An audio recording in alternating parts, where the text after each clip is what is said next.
Du plus loin que je me souvienne, je me suis toujours demandé pourquoi tout le monde ne pouvait pas manger.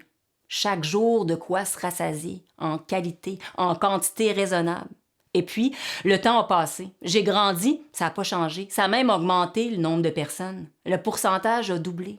Et toujours à me demander la même chose. Quand les agriculteurs ont peine à vendre leur panier, quand les terres sont d'abondance, que les fruits et légumes pourrissent parfois dans le froid qui prend, quand des conteneux derrière les épiceries débordent d'excès. J'ai toujours eu de quoi manger.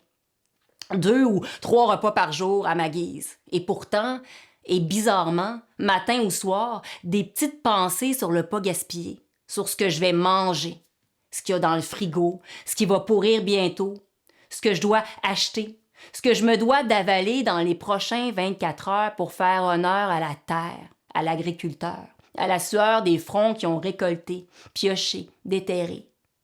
Même si je me sais en sécurité alimentaire, il y a des petites parties insécures qui veulent parler.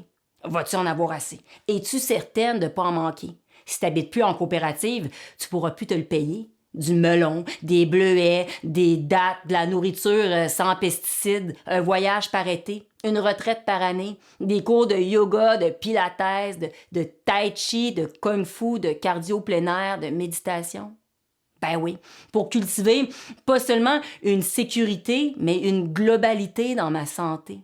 Et c'est vraiment là qu'on commence à parler d'une sécurité qui fait pas juste se mâcher, mais qui se communique, se marche, se contemple, se rit, se respire, se ressent par en dedans. Dans tout ça mis ensemble. Et ce tout mis ensemble donne un résultat tout à fait logique, tout à fait posé. Les décimales et le nombre entier entièrement voués à l'équité, rassemblés à table pour se nourrir en cœur, en corps, en esprit, élevant nos voix, intensifiant nos silences pour faire germer des idées porteuses d'une vision d'abondance.